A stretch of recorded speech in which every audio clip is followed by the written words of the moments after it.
Number 2, cut the waste, optimize or delete. I love this phrase, optimize or delete.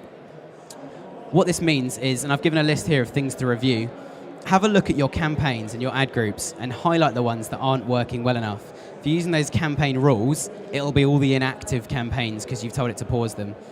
Optimize them first. Have a look, have a think. What are we actually selling here? What are our competitors selling? What keywords are we targeting? What keywords have worked? Which ones haven't? Draw some conclusions and optimize it. If you optimize it again and again and again and it still doesn't work, delete it. Just turn it off. It's a waste of time. It's not going to work. Find another channel to use. Have a look at Facebook. Have a look at Bing. I probably shouldn't say it in the middle of a Google presentation. But have a look at Bing. Have a look at all these other different places and try something else. Some of the items I recommend looking at is keywords. Even if you look at an ad group that's not working, there may be 2 or 3 keywords in there that are working really well and then loads that aren't. Turn off the ones that aren't. Streamline it through the keywords that you know are working well. Adverts, so again, running these different comparisons, seeing which ads are going to work better. Placements, so looking at what websites your ads are appearing on. Find out which ones are working well, which ones aren't. I mentioned that telecoms company, speedtest.net was fantastic for them. They got so much business through that. But then interestingly, in some kind of industry magazines online, they were running these display campaigns and they just weren't working well enough. So a lot of those we culled back and said, actually, let's just put more money through these channels that are working. Impression share. Some of you might have heard of this, some of you might not. Impression share is how much of the available traffic on Google search that you're getting. So if your impression share is 20%, you're only getting 20% out of the traffic that you could get for your keywords.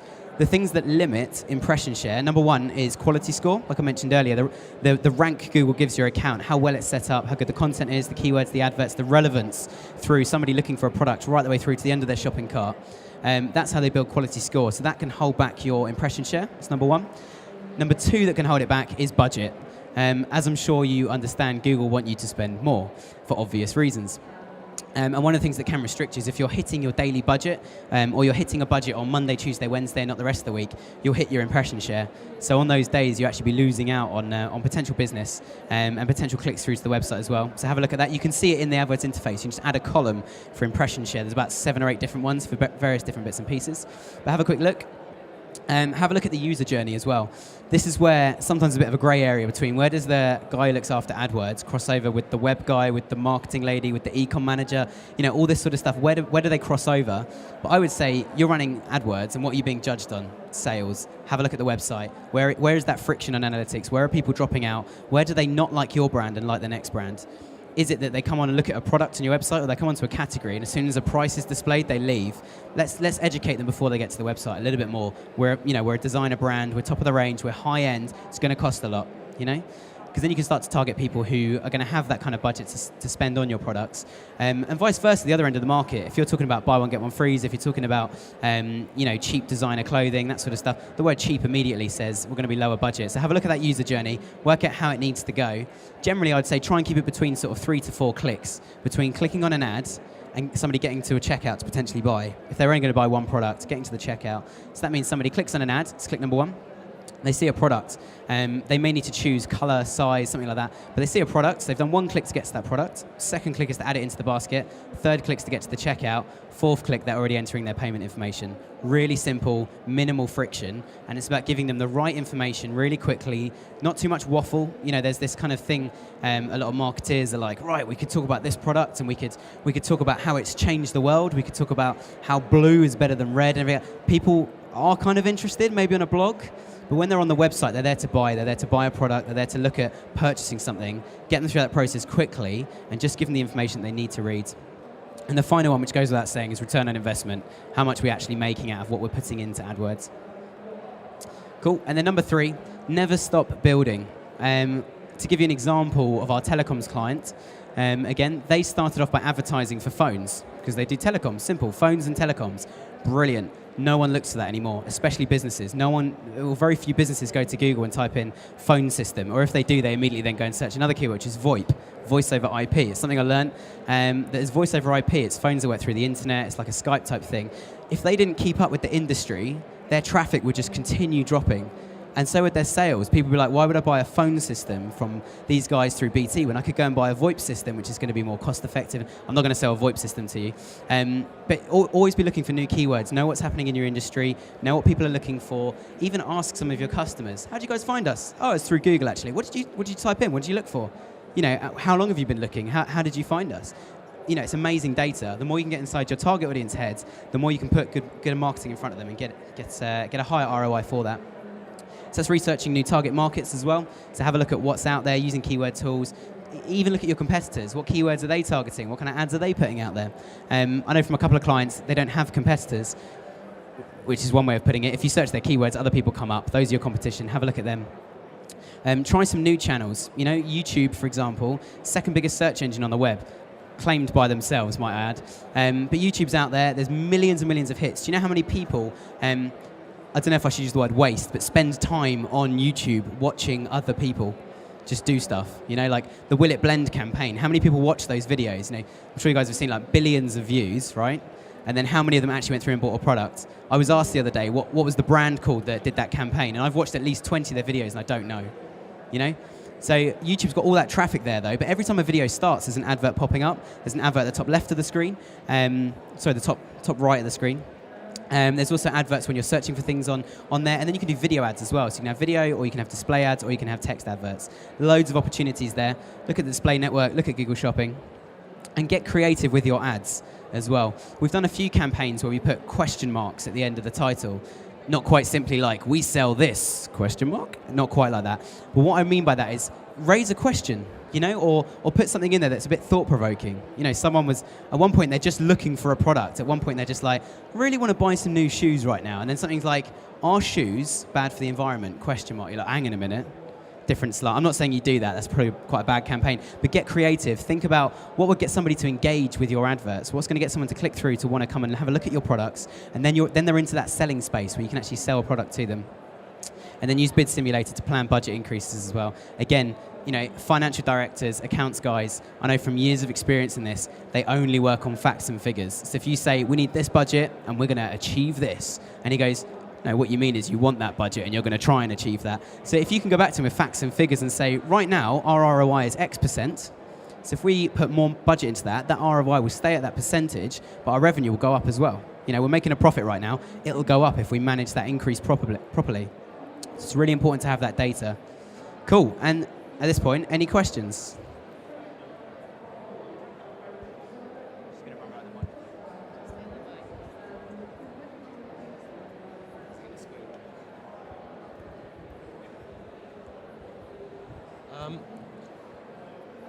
First of all, sorry for my English. I'm not native English speaker, but I have a number of questions related to what you just said. First of all, I'd like to know, because you mentioned AdWords automation. However, in order to justify winners and losers and potential paths and opportunities, you need a substantial amount of data, which is called statistical significance. I'm just wondering, how do you make decisions based on basically on limited data? That's the first question. Next question. Yeah, so question number one was, if you've got limited data, how do you make a good decision? It's something we come up against a lot, as you can imagine. I think the first thing to do is combine actual data with insight. So again, go back to some of those tools and say how much data is there available on each keyword. So how many searches are there per keyword? How many of those searches are we getting right now? Is there a real potential in these keywords for us? And sometimes I know from experience, sometimes you look at an account and you say, well, we spent a couple of £100 to start off with, £200 to start with. We've had one conversion. It's not really enough data to make any kind of decision on. Sometimes there is a bit of a trial and error type thing in it. Some of our clients actually build into their budget like a sort of trialing fee. So they say, this budget, we're going to spend £5,000 and we're just going to trial. I know not everybody has that luxury, but I think it's quite important maybe to even look at some of the cheaper keywords. Look at the budget first and say, well, if we've only got £1,000 a month, let's just target some of the long tail keywords. They've got less traffic, but they're going to cost us less per click as well. So you can sort of start small and grow from there. The other option is to try and look at what competition are doing. What competition is saying in their adverts, whether they've been there for a long time as well, whether you can get some insight into how long your competitors have been marketing their products, how much brand awareness they have compared to you, and that sort of stuff, to try and draw a conclusion. it's not as easy. I think sometimes you've got to look at the business really to work out how to make those decisions, as well as looking at that bit of data plus the insight to kind of create this conclusion. Does that make sense? Just another quick question. I came across basically our company use software called Marin. I'm sure you heard of this type of automation software. And I'm just wondering, what's, in terms of benefit, is it better to use this type of software, or whether it's better to use, to create customized scripts in AdWords and get some access to API? And my question is basically around how good the software really is and their algorithms comparing to your internal algorithms and research. Yeah, so we use tools generally for larger campaigns. When we've got thousands of keywords to manage, thousands of adverts, thousands of products, that's when we'll bring in a tool to use it. I think with the automation, it's completely dependent on how well you're performing already in terms of ROI and conversions. And then also what you're trying to achieve in the long term. I've seen some companies where they have built scripts, they've used the API, they've built everything customly, and then they've gone on Google and looked for a tool, and the tool does everything they've already spent thousands of pounds building anyway. So in terms of a cost point of view, if there's a tool that does it, why build your own, when it's going to be cheaper to use somebody else's? I know that particular software, they charge a percentage of your media spend and that sort of stuff. So it can become quite costly in the long term. But I certainly think it does depend on your marketing goals as a company. We've even seen some huge budget campaigns only have sort of 20, 30 adverts. It's quite manageable. You don't need to automate any of that. We can manage that and look after it. The reason why it's big budget with such a small campaign is because the clicks may be 40, 50 pounds a click, at which point some people pass out when I mention those figures. But yeah, I'd say it completely depends on what you're trying to achieve, really. I think marketing tools are great, but they're never as good as the marketeer himself. We use it a lot in SEO. That kind of term is saying, well, you can get all the SEO insights in the world. I still haven't found an SEO tool that actually says to me, cool, this is what we found on your site. This is what you need to do. It's only ever done the first part. This is what we found on your site. And then we as the marketeer need to take that info and make it our own and use it to improve further, if you like. But certainly with tools, it depends what you're trying to achieve. If it's, I think the best tools I've seen are where somebody's got 1,000 products on their website, and they need something between their website and between Google itself to manage those products coming through. Some of them have even created like specific discounts for AdWords customers. We do it a lot on social media. On Facebook, there'll be a buy one, get one free for Facebook users only. You can do that sort of thing in Google using some of these tools. So you can say, here is a list of our 1,000 products, but for these 8 products, if anybody buys them through AdWords, they automatically get a gift, a gift thing added into their cart. Plus, when they're on the website becomes dynamic. So it comes up with a thing saying, you get 20% off any product because you come in through Google, things like that. So it depends what you're trying to achieve with that tool. Is that okay? Thank you. Does anybody else have any questions? Okay.